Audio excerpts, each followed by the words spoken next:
Yeah, I don't think education reform is possible. I think we have a system that is so foundationally broken that you have to just we need revolution, not reform.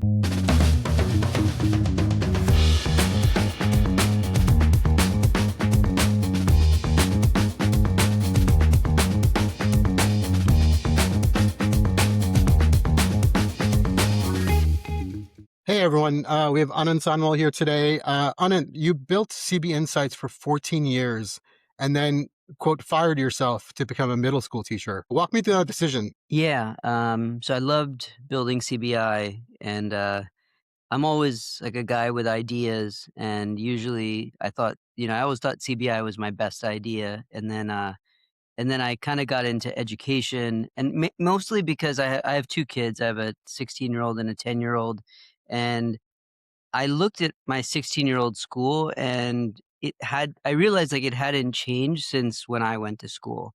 And CB Insights, for those unfamiliar, like we track technology over the course of 13 years, maybe it was 14 years running it. Like I saw every industry like dramatically change. Okay, even just in 14 years. Forget like, what it looked like in 1940, but you have, you know, automobiles, we're talking about self-driving, your phone is totally different. Healthcare, you could argue there's been a lot of advancements, there's still problems there, but um, everything was like looked totally different. And then school was still this lecture-based model, this kind of drill and kill, like memorize a bunch of stuff, do well on the test, forget it right afterwards. And so I was like, this is like a problem. And then I saw my own daughter's sort of engagement. She was in Montessori when she was younger, and then went to like a traditional school, and she does well in school, but I'd say she kind of survives school, right? She doesn't thrive in school. And it's the same for me, what I experienced in school. And I'm like, okay, it should be different. So the first thing I did was I started talking to other parents, because when you see this happen in your own kid, you wonder like, hey, did we do something wrong? Right. And so I like went and talked to a bunch of other parents, and mostly to maybe absolve me of guilt that I was feeling, that like, oh shit, did I screw something up? Or did me and my wife screw something up? And talked to a bunch of other parents, and what I heard was, before we launched Forge, probably like 150 conversations I had with families, and what I heard was like there was broad dissatisfaction with schools, and the reasons might have varied. They weren't always the same as what maybe we were experiencing, but there was like it was like widespread discontent, and then I thought like, I felt like I was talking about education like I talk about the weather, like this thing that happens to us, and this thing I have to tolerate. And I figured like, maybe I'll go build another two or three companies, or I can go maybe think about building a system that builds millions of them, by virtue of developing really formidable young people. Yeah, I hired a CEO for CB Insights, went back and became an adolescent Montessori teacher, very focused on the 12 to 18 kind of segment, because that's where I think the engagement in education really drops off. And then began a search for real estate in New Jersey to find, to house a school. That's a whole other debacle. Took us a long time to get a piece of real estate, and we finally found some amazing partners at St. Philomena, which is a church in Livingston. They had a school that they'd shuttered called Aquinas Academy, and we recently took that over and are launching in September 2026. It's Wow, that's awesome. great. So you're starting with one school, and I think you said something like 50 families, right? What's the vision? Like, do you envision it kind of spreading across the country? Like, do you think the principles that you're kind of bringing forth are transferable to other school systems, or do you think it would have to be like a complete revolution in the education system? Yeah, I don't think education reform is possible. I think we have a system that is so foundationally broken that you have to just we need revolution, not reform, right? And so I don't think the system itself can be kind of remediated. So yeah, I think we need a new model, or new models. I don't think Forge is the only one, but yeah, I mean our goal, we're starting in Livingston. Every calorie right now is focused on making sure Livingston and the families and the students there are having, have an amazing experience, right? And that means we're there. We think of two things. One, we're challenging and supporting those young people. The second is that they pass what we call the Sunday night test, which is they're excited to come to school on Monday morning. And so that's right now, that's our full focus. Our larger goal is 10% of middle schoolers and high schoolers in the US in 10 years. So this is like one of many kind of outlets for our model. But right now, one of the big mistakes I've made in entrepreneurship in the past is like not making the main thing the main thing. And so right now, we've gotten a lot of inbound from all over the country, from all over the world about like, hey, can you bring Forge here and bring it there? And I would have said like, if you got me when I was starting CB Insights, I'd probably be having 50 conversations about how we launch in Japan and the UAE and Arizona and Florida. And right now I've said, listen, I'm gonna put you on a list and we'll reach out in maybe 12 to 18 months. But right now the first focus is making sure Livingston goes well. That's fantastic. It's hard to not agree with your fact that education needs revolution. I feel like even as you continue to think of ways in which you revolutionize education, the target keeps moving because the pace with which our industries are evolving, right? So maybe the question here is, what is the principles with which you're building Forge Prep to educate children around? Is it focused on jobs of the future? Is it very like visually focused where it's about teaching children how to think critically? Is it about like just focusing on yourself? Is it morality? Is it ethics? How do you balance what you want the revolution to be about? I love the Sunday morning, the Sunday night test. That's a beautiful North Star that you get kids excited about what they're learning, but what is the content going to be and what is the content based on to hit that metric? Yeah, absolutely. And stop me because I can get going on this for a while, right? So I think the number one thing, I think training for the jobs of the future is an absolutely silly idea. Nobody today knows what they are. 5 years ago, everybody was saying learn to code, and now those jobs are gone, right? Or going. So I think any school that's like pitching you, like, we're going to develop your child into this thing that's going to be really big in the future is lying to you as a family. I don't think it's possible to know where the world is going. I think the skill that we have to develop in young people is the ability to solve problems on behalf of others. I think that's a skill, a characteristic, a trait, a calling that will never be out of fashion. I think, irrespective of what AI does to the world or doesn't do to the world, the ability to solve problems, whether that's as an entrepreneur, whether that's as a public servant, or working in a large company, if you're able to solve problems on behalf of others, you're going to be valuable, right? Now the question then is, how do you do that? Um, there, I think there's two things that we've had to do to sort of re-engineer school from a traditional model is you have to look at the experience of school. So that is, what's your relationship with your teacher? What's your relationship with your peers? What's the environment look like in which you do work? And then what does the actual work look like that you are going to work on? I think I'll focus first on where you do the work, and which is maybe and I'll work up to the most substantive. So we think theory is very important, but we have to get students to apply knowledge. So Forge has 6 studios, we call them. So we're really focused on application of theory. So we have a sports science, bioinnovation, digital fabrication, electronics and robotics, art and design, and media studio. And so the idea is we teach theory, and then really as quickly as possible, we want students to go and see what that looks like, right? And see what that feels like. The second is the relationship with your teacher. I think teachers need to evolve to become more coaches than transmitters of information. What teaching is today generally is, I have a bunch of plans. I have to get through pages 1 to 150 of the biology textbook, and I'm just going to get through that. And if you are in the middle pack that can keep up with that, you'll be okay.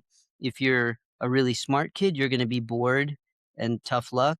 You don't get too far ahead. And if you're a kid who's falling behind, sorry, the herd keeps moving, you have to keep up. So I think we have to change the model of teaching. And so at Forge, we call them guides. A guide stays with a student for multiple years. And the guide's job is not transmission of material. It is a focus on development of each individual student. So we have a much smaller ratio. It's 10 to 1.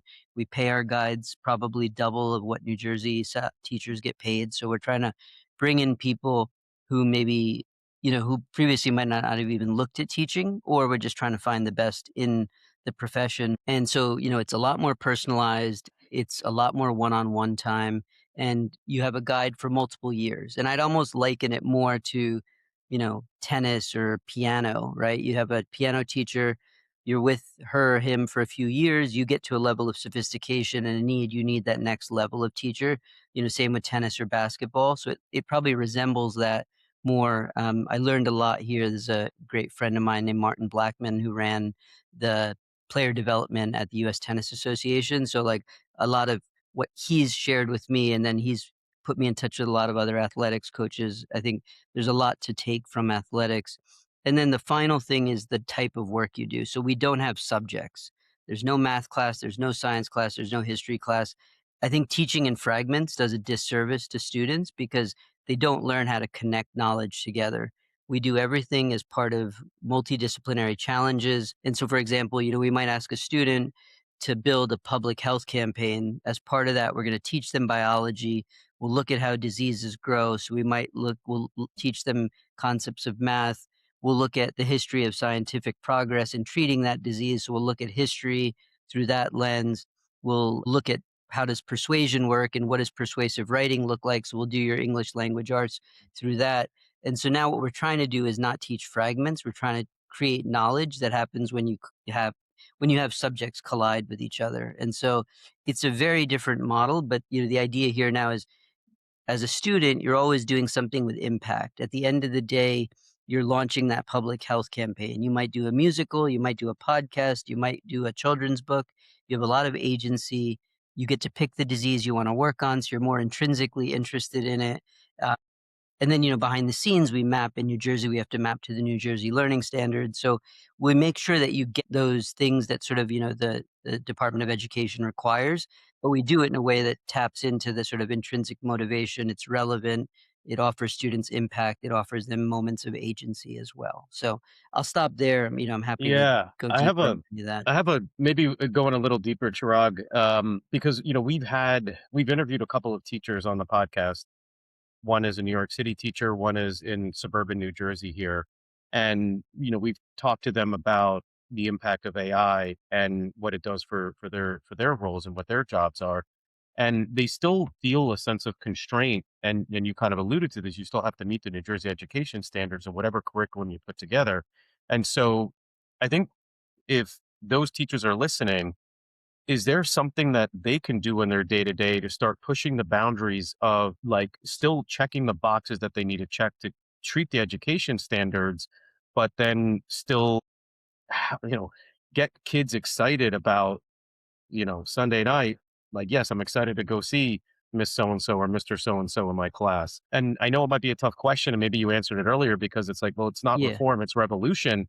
But, Yeah. like, can there be both? I guess is there something that we can do Yeah. today while you continue to blaze this new path that the revolution is taking us down? Yeah. So, and so my vantage point is definitely very adolescent focused. So I don't know about early elementary and stuff. So all of my comments are that 12 to 18 segment. What adolescents are like, they're seeking independence, right? Like this is that age. They're like adults in training, right? And so they want social independence. They're really interested in economic kind of independence. They're interested in making money and how does money work. And so if a teacher can bring that into the classroom and bring projects in, right? Like I'm interviewing students now for Forge. We just closed early decision applications and they 10 out of 10 love working on projects. But the only thing they say is like, we get projects, but then the teacher gives us a template that we have to use for the project. And so they're like, well, we don't even get to be creative in the project. So I don't like those projects, right? Or, the projects don't have like any real world. It's just like, hey, make this like arts and crafts thing. And they don't really understand like why it's useful, right? So I think if you can make it, for any challenge we launch, it has to meet three bars. It has to offer relevance, impact, and autonomy. Autonomy being that you have choice within that project, right? It's not like it's a anarchy kind of model, but it's like freedom with boundaries, we like to say. So in the public health challenge, it's I get to pick the disease. I get to pick what my public health campaign will look like. If we're building a financial model for a local business to teach you algebra and proportions and ratios, well, we'll ask you what business do you like in the area, and then we'll reach out to them, right? So we want you to feel like there's stakes that matter here. So I think it's something, you know, classrooms or traditional classrooms can do, the restriction on like, well, I'm an English teacher, I don't do math, right? Like I think that's a bit of a problem, right? Like we've architected our teaching schools to be like, well, these swim lanes, and so like our schools are downstream of like the education model that teachers now have. I think it requires homeschool parents, micro school parents, um, I think like religious schools that have a bit more freedom, independent schools could certainly do this. I think the public and charter school system, again, like there's some phenomenal teachers who figure out ways of doing this, but they're like just amazing soldiers because they're fighting against a system that like does not want their creativity. They want them to get, just focus on standardized tests and like make sure that we, don't fail kids so we can get more funding. And so like those are just like kind of, they're exceptional, but they're also, I think, quite rare. So a couple of things I want to touch on your model that you've built here. It actually maps really closely to the book I'm reading right now, which is Mastery by Robert Greene. I'm not sure if you read it, but so one of the things is, a big part of mastering any field is apprenticeship. And, this idea of having a guide over multiple years, I think is really key, right? Because yeah, you need kind of a consistent master to kind of help you in your apprenticeship because that's what they're doing, right? They're learning, they're apprenticing in whatever field they eventually go into. So I think that's a really important point. And then the other is this multidisciplinary approach. The one of the key points is that true innovation only really comes from, getting ideas from disparate fields or, completely unrelated fields and bringing them together. And that's how you get, true innovation. So I think that's a really good point. Are there any other kind of like aspects of the model that you think are really key besides those two? I think, we wanted to make sure we didn't try to innovate on every single dimension, right? And so a lot of it is inspired by Montessori. I went and studied some schools that I think do things interestingly, and then we just looked at like cognitive developmental science and looked at like, what are adolescent needs, right? And I think a lot of what school is actually works against them in that these are young people who want independence, who actually have more of a risk tolerance, and then school asks them, makes it even more constricting in those years. So I think on the experience side, it is the environment, it's the relationship. I'd say the other one besides relationship with your guide is your relationship with your peers, right? I think schools often start to set students, you work by yourself and you're sort of under the hood, you're competing against your classmates, right? Like in our case, we think in a year a student might do 13 to 17 challenges. So let's call it 15.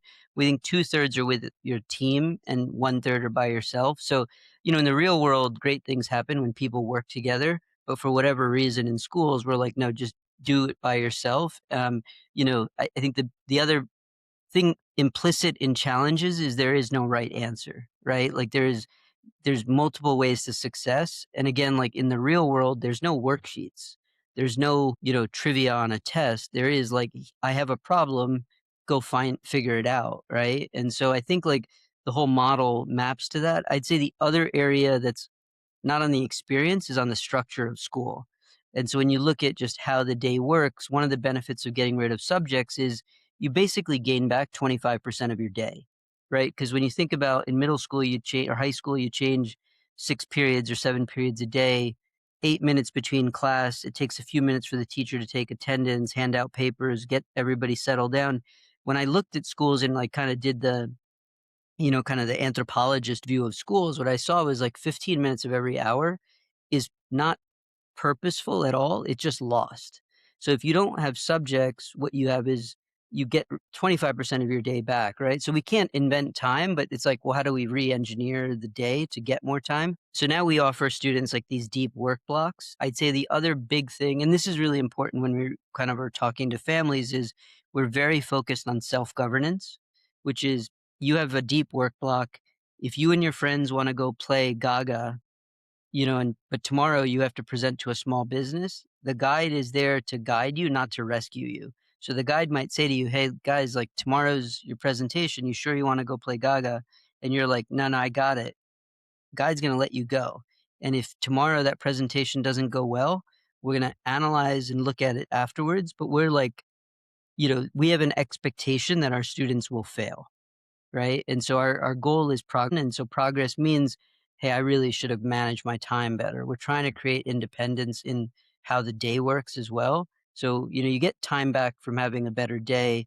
We are year round school. So we actually do go through the summer. It's sort of we don't teach new material over the summer. It's like we call it like a time to fortify. So if a guide's working with a student on mathematical reasoning, they didn't get as far as they wanted. They'll use the summer students building a business over, and they didn't get as far as they wanted on the business. They want to talk to more customers. They do that, but that prevents like the summer slide, which happens, which is like 20 to 25% of knowledge that's gained the prior year gets lost. And then the final thing is we start a bit later.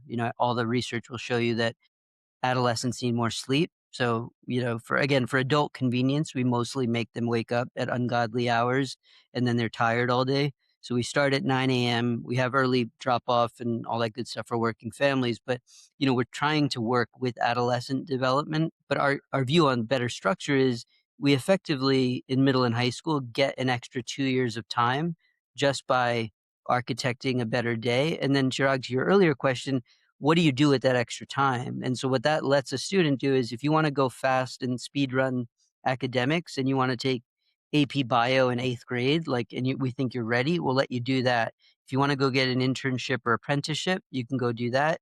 And then if you want to go pursue a passion, you want to go build a startup. We had one student I talked to who wants to, like, he's like obsessed with breaking a Guinness Book of World Record, right? And we're like, all right, like you can spend your time doing that.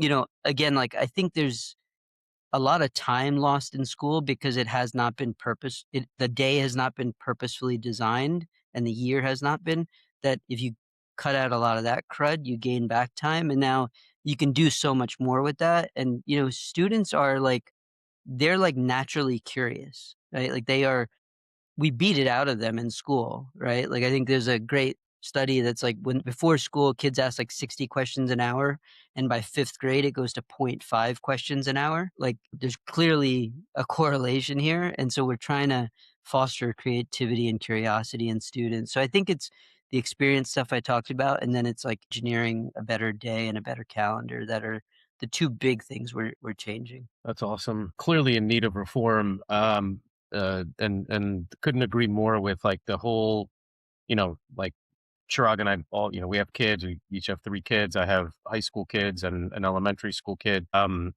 seen a lot of what you're talking about, where that curiosity just sort of dies off and this hopelessness sets in. I don't think that we're empowering or exciting our kids to prepare for the world ahead, their own independence and their own autonomy and their own agency to make decisions with what they do with their time. They feel a broken social contract with what happens when they go to college, what happens after they get out of college. They see it amongst either their relatives or their other friends and that have older siblings, that unemployment is pretty high. And even those that do get jobs, the value and meaning and satisfaction they get from those jobs is very trivial. So my question, I guess, is we've seen and read and even experienced like very wealthy people like Bill Gates throw $100 million at solving this problem. Other states and other jurisdictions, I think, have tried this. You mentioned homeschooling and religious schooling.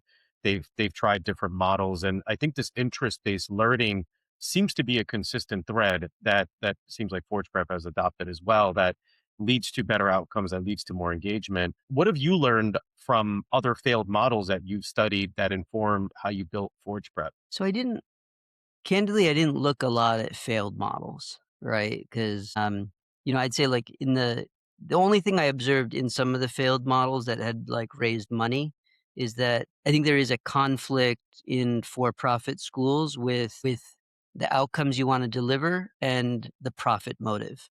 And so I think and so some of them had that conflict, and then they were single threaded in terms of they had one investor who lost interest in it and it died. I studied schools that I think we could learn from more than I did the failures, right? So I think I'll highlight a few, right? There's a public school in Dallas. It's a Forney ISD. They integrate entrepreneurship into this public school, right? I think they have like 2 floors. On the first floor, they actually have like retail and the students go and work in that, right? And so I was like, okay, that's a cool way to have students like actually be part of the business. I think it's not this like fake Shark Tank stuff that we do, which is like like the hard part of a business is not developing a presentation, right? The hard part of a business is like the employees, I hired somebody, they didn't show up, or I have to manage somebody, or, the customer's upset. Like none of that's in a presentation. And for whatever reason, we become obsessed with like, hey, get up there and we'll like have pretend sharks,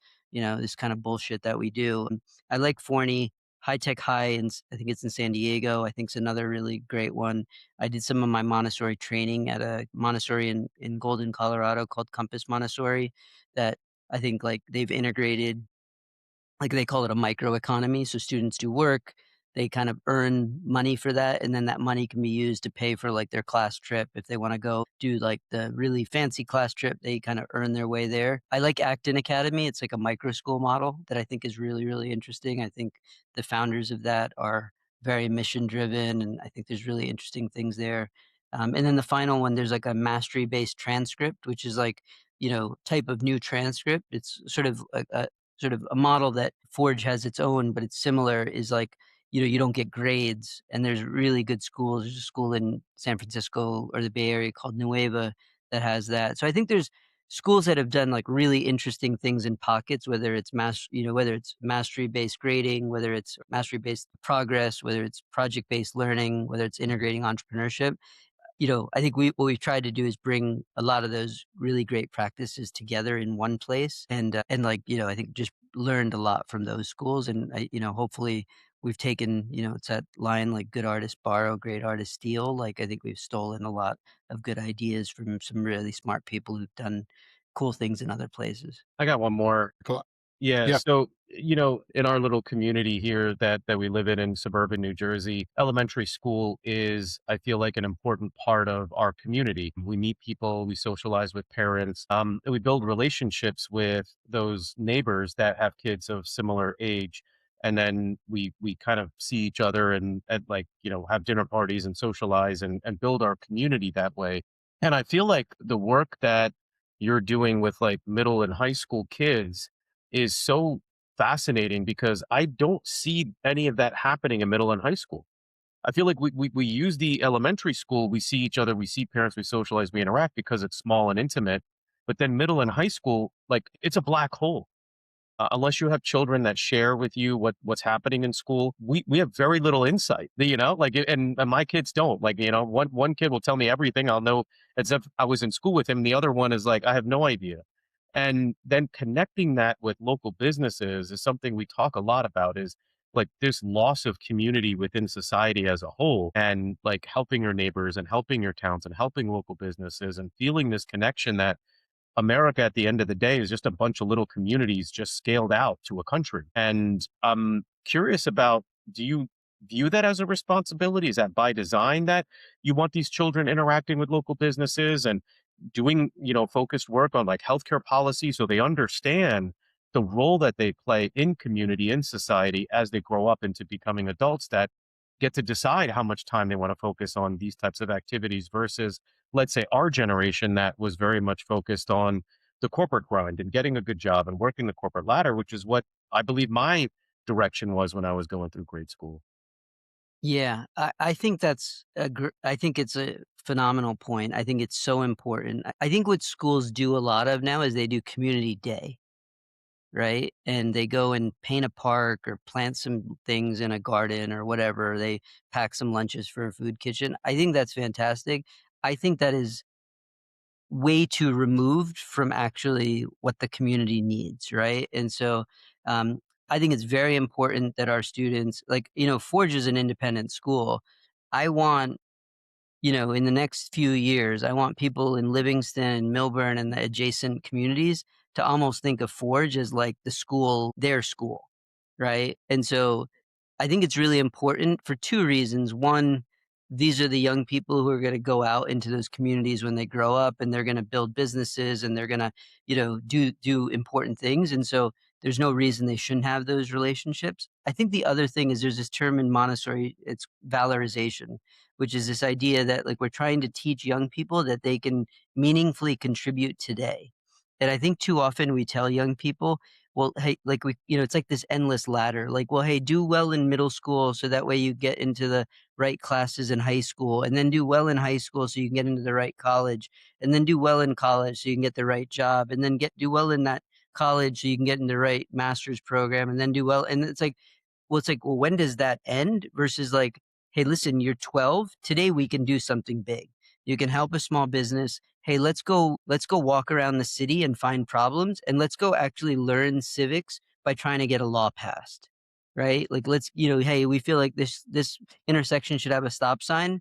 Like again, like why do we let's just like let's not complain about that. Like you are not owed a stop sign. You're a citizen of this country. You have the ability to go do it. Now we're going to get to see, and they'll get to see firsthand, like how painful it is, all that paperwork and like all these meetings. And they'll get to see, like, oh, well, we didn't consider the economic system or the environmental system and how that collides with the governmental system. So, our big thing here is like, why teach government in an abstract way when we can have students experience it, right? And then also have them fail at it, right? Like, oh, that law didn't get passed, right? Because we didn't staple the papers in the right way and they didn't like that, or we missed the deadline by this day. And like, or they do get it passed and they're like, they get valorized. They see like, I can change things, or they get rejected and they say, like, I'm going to go back at it. Like, I didn't think that was fair. I changed the proposal and I'm going to do it again. Um, I think like the ability to change your community, the ability to contribute to your community. We had a student who applied and she said she's really into animal welfare. So she wanted to build an app that would connect the local shelter with people in the community who wanted pets, right? Like that's a phenomenal thing. Like, and she has a passion for it. And I don't think any school would really allow her to do that. And so she'd have to do it.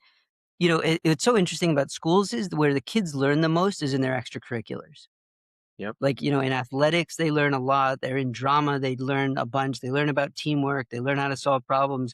Well, it's like, well, why not do that thing in school, right? And so, I think it's really important that we develop young people who are. And my entire like Montessori thesis was on this kind of esoteric topic called others-oriented reasoning, which is like you don't do things just for yourself. You think about the impact on others, and I think that's like it's incredibly important for us to be like a country, right? Like we can't just raise and develop selfish people. Like we have to think about, hey, if I'm going to launch a business, like what's going to happen if this business is successful? Is it value added to the world or is it extractive? And I'm never going to say to a student, you can't build that business because trying to, we're not trying to impose values on them, but I hope we'll teach them that like, let's do things that are valuable to the world, not extractive. But I think living in the community is super, super important. And we're going to do it from day one. We hired somebody Jamie, whose job is she's director of community. It is to go bring those small businesses, even large businesses in that area, if they have challenges, like we'll use that and we'll create a challenge around that. And our students who are smart, bright, and motivated, they'll go try to solve it and then they'll present out to you. And yeah, like I think it's a huge missed opportunity, right? I saw this thing in China. They have these senior schools. It's like elderly people are actually going to school to learn things. Like, I don't think we're going to do this year one, but I'd love to have our young people teaching, retired people in the neighborhood, like how to, do things. And those older people could teach our kids some stuff too.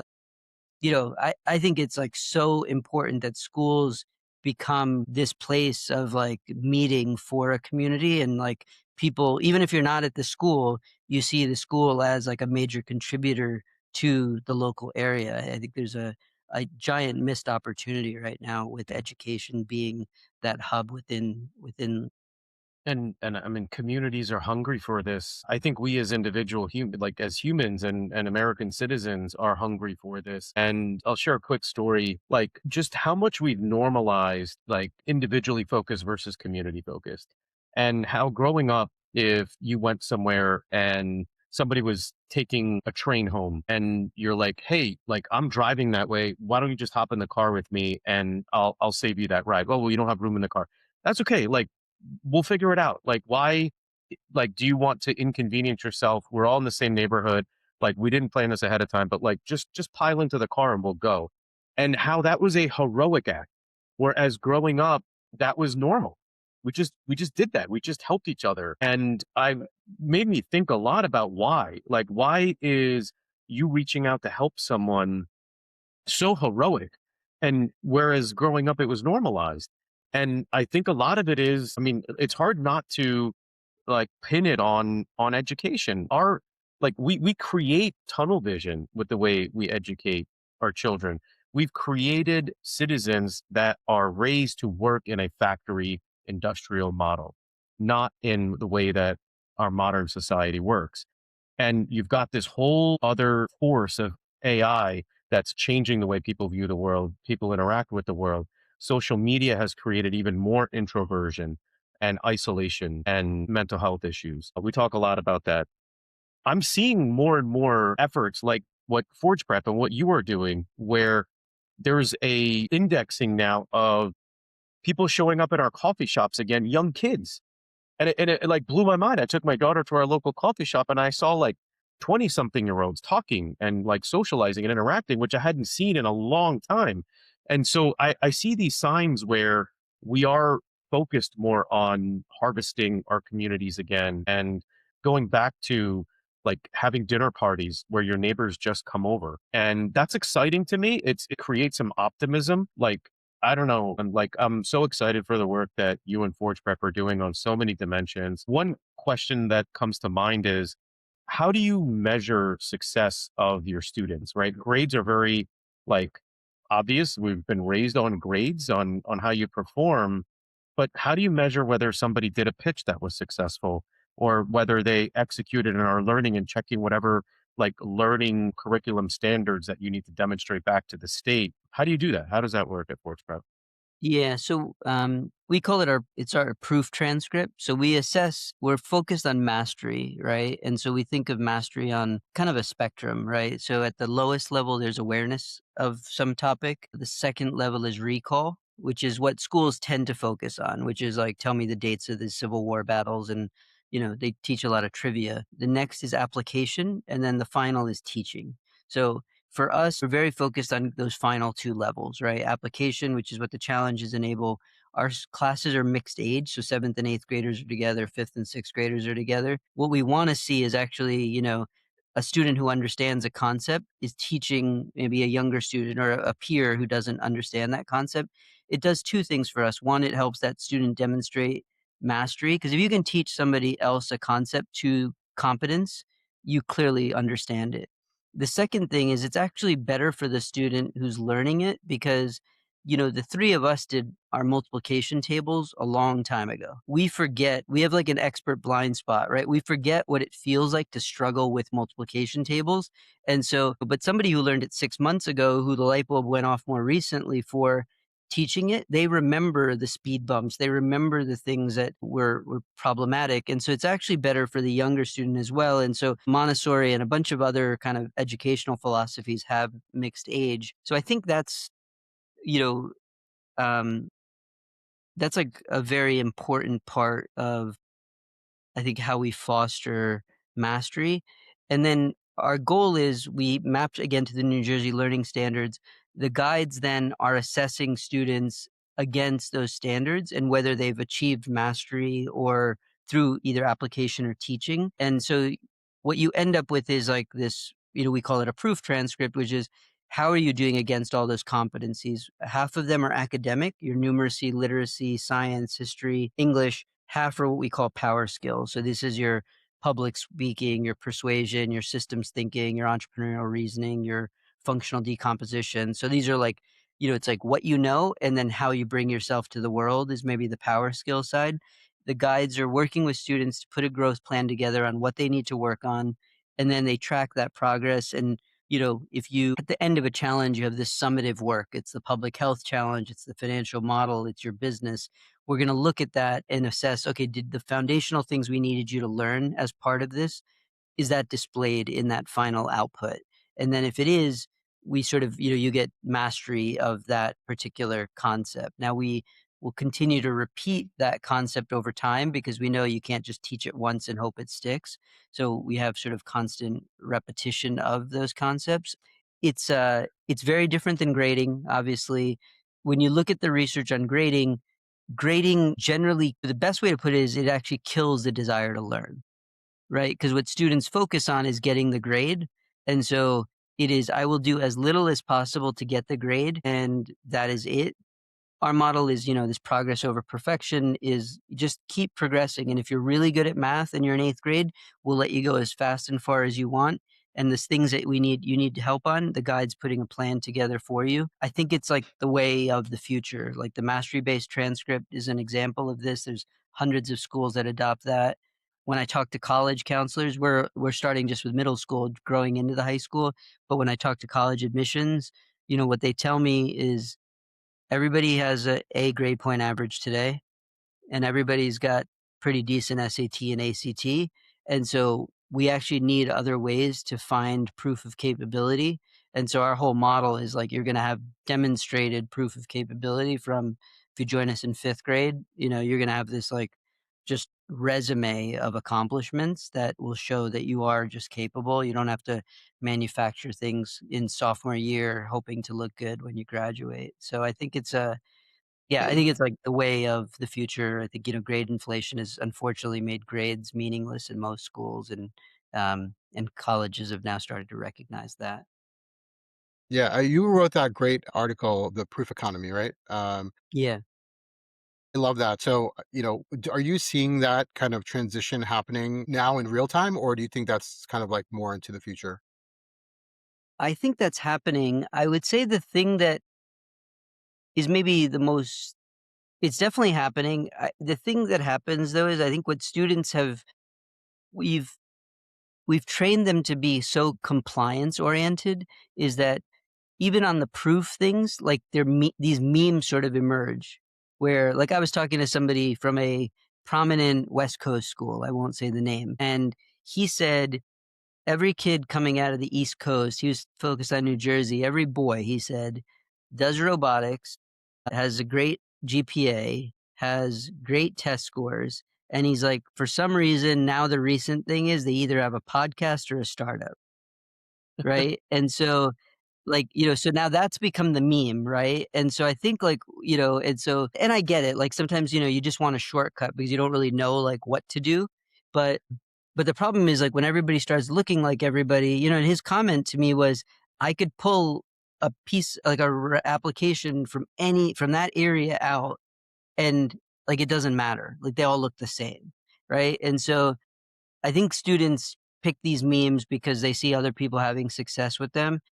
I think the thing it misses is that we want students who actually are intrinsically interested in the things that they're doing and not doing it. And this is kind of a harsh word, but I don't have a better one, like doing it in a manipulative way.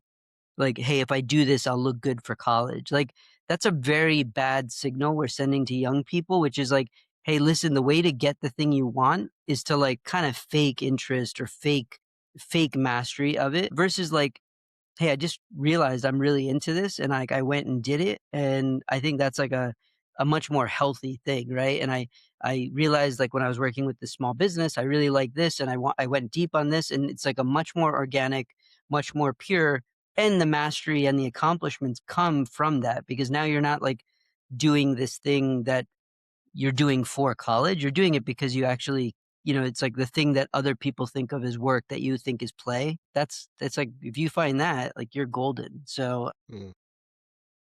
So I think the world's going in this direction of proof, but some institutions will take a while to catch up.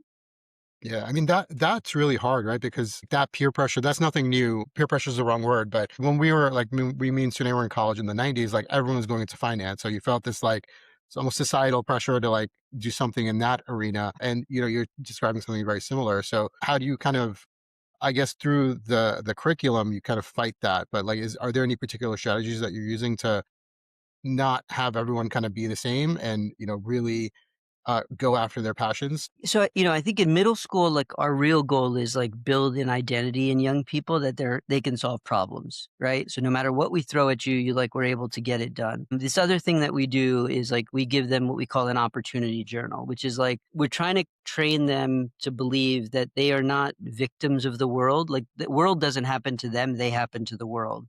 And so the opportunity journal is every time you see a problem, even like a micro problem, like, hey, we were at the game and the line was too long, like write the problem down and then let's talk about like how we'd solve that problem.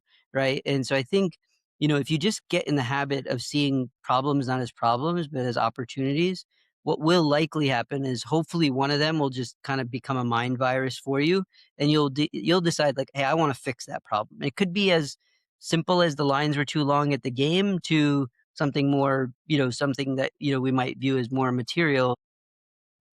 And then I think as a result of that, you start to look different because like you now, you built it from a place of discontent, right? You didn't architect or engineer something for an outcome. You did it because you're actually interested in solving that problem. So a big part of like the opportunity journal is like write down problems, but we, write down opportunities and then think of how we solve them.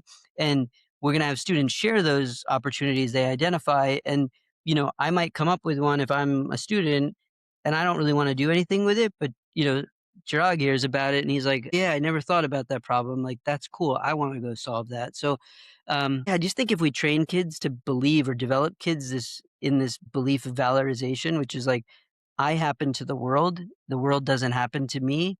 Like we will create something magical. I think Sunay, your earlier point, like, the other thing is, like, I see kids, like, graduating, and they're like, "I thought I'd get a job, and I get this."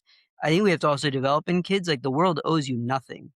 Like, you have to go get it, right? And so, like, and that doesn't mean being sort of like a like this pillager, right? But it is like, listen, go again, if I go back to my first point, which is solve problems on behalf of others, like good things will happen to you if you show that as a consistent through line in the stuff you do. And then you won't ever feel like I was owed something because like those opportunities will show up for you. And I will say right now, I think we're like going in a very bad direction with like where our kids are. And so like if you're one of that 5% who goes and gets after it, like you're just gonna look so, so different than all your peers. Like, unfortunately, it's like the smartest kid in summer school kind of phenomena, right? It's like, you just look better because everybody else is kind of like just doesn't get after it. I think certainly our graduates will have that. That's a goal, but I think we have to build in students like nothing is owed to you. Like you have to go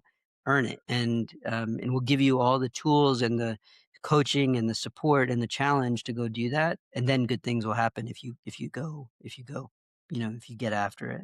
Yeah. I think, there's like the immigrant journey teaches so many lessons of hardship, of struggle, of adversity, overcoming it. And like, you don't have to be taught that the world owes you nothing because when you come with nothing, that's just life. Like that's where you're starting from. And then when you have wealth and when you have security and you have stability, finding your purpose, finding your why, becomes much more challenged. And I think if you have generations where there has not been adversity and nobody has modeled that, hey, nobody owes you anything, that the reason we have these successes is either your parents, your grandparents, your great grandparents went after it and earned this and competed and worked their ass off and overcame adversity and helped others.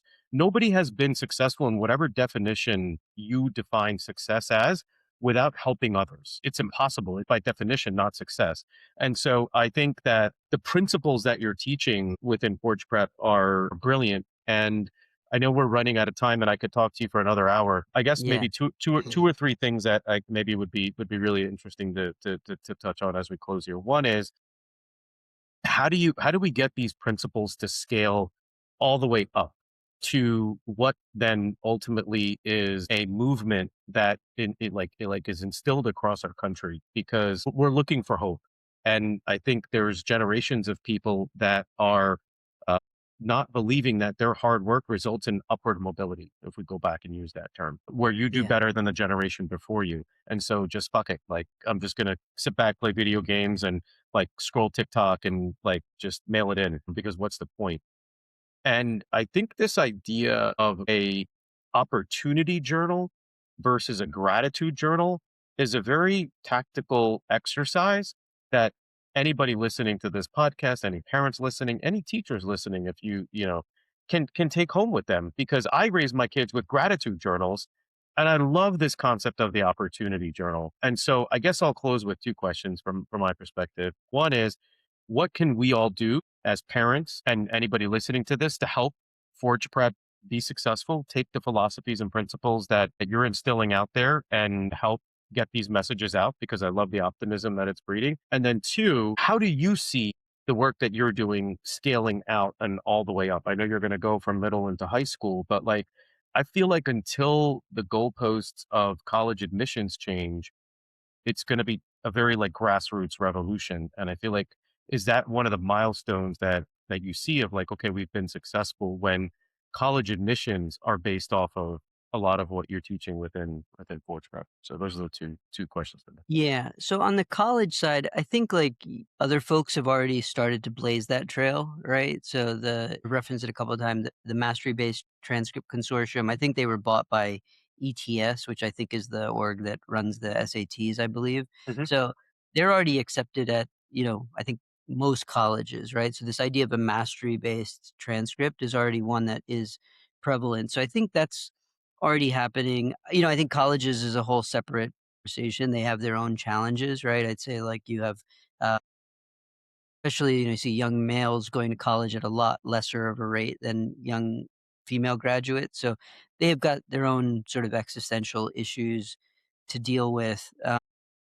In terms of how we scale Forge, I think it's less about, of course, I want Forge to be successful, but I think it's less about Forge. I think it's like if I two things I think parents can do, right? I'd say that the one is like there's a lot of what I call bread and circuses in our schools today, right? This concept I don't call it. It's like a Roman concept, which is like, hey, the populace is unhappy, give them bread and circuses to distract them, right? And like have literacy and numeracy skills in our schools are at like multi-decade lows. And then the things you hear about when the discussion of our schools is all of these adult battles on ideology and politics. And so I think part of it is like just realize and understand when there's bread and circuses and when it's the real stuff and get focused on the real things. Like if our kids cannot read and do math, like they are, this is going to sound a little conspiratorial, like, it is easier to control somebody who's not literate and who doesn't understand numbers, right? And so if they're distracting you from that core focus, like, bring the conversation back to that every single time, right? Because, like, we have to get good at the things that matter. I think the other thing is, like, there's, like, extreme safetyism right now in everything that we do, like, for our kids, right? Like, you were talking Sunay, about earlier, like, we used to just go over to our friend's house and knock on the door and be like, "Hey, can Steve come out to play?" And like now it's like play dates and all this stuff. And I do think this is like a coastal phenomena because like we give grants to middle and high school students all over the country, and like the middle of the country, like they're still like old school, like maybe we were. So this is certainly like a East Coast thing. So I think like like letting your kids, and I struggle with this, but this is what I wish I would do is like, letting them get out there and then figuring out ways to do projects that are integrating the community, I think is like a really important thing. Like, find a way to help that small business out or help and like do it consistently and that kind of thing. I think that kind of, I wouldn't even call it project based learning, but just like learning within the community and you're doing these like mini projects to help somebody. I think those would be fantastic. And, hopefully when we're ready to grow past our one campus, we'll have a bunch of people who are interested in that. On your immigrant point, the last thing I'll say is like, yeah, my parents came here in the 60s. Like, I love this country totally. And it like makes me very, very sad to see like what's going on in education. I think education is nation building infrastructure. And I think like it's very important we get this right. And so whether it's Forge or it's Acton or any one of these other models, like if you see something that works, like your kid's education's like the number one investment that you'll ever make. And I think like bring that to your community. If it's not ours and you see another one that you think is the right one, like yeah, just like it's not the weather. Like you as a parent can own this and you can change it. And so yeah, I hope other families will just like get after it because it's super, super important.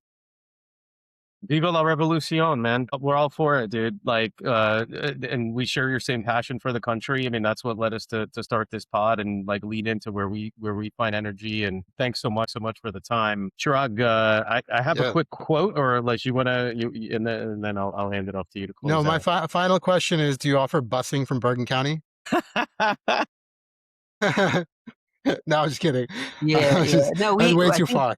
we got some students coming from Manhattan and Brooklyn, Wow. so I think we're gonna have to offer buses probably from JC or Hoboken, 'cause we, I think, have a Wow. critical mass, That's but I don't know if we have a critical mass from Bergen County quite yet. That's a little bit of a hike. Cool. All right. I keep fighting the good fight, Sunay. I'll let you take it. Yeah, awesome. Last thing, and we'll end on this. And if you want to comment, go for it. But this is from Albert Einstein. We cannot solve our problems with the same thinking we used when we created them. And I think you're absolutely living that and trying to instill that in our students, in our community. And we have a lot to learn from that. And thanks so much for your time. Really appreciate it. That's the pod. Yeah, thanks for coming on, Anand. Appreciate it. Great conversation. Yeah, absolutely. Alright, guys, bye. All right, that's Cheers. pod. Thanks, guys. Bye.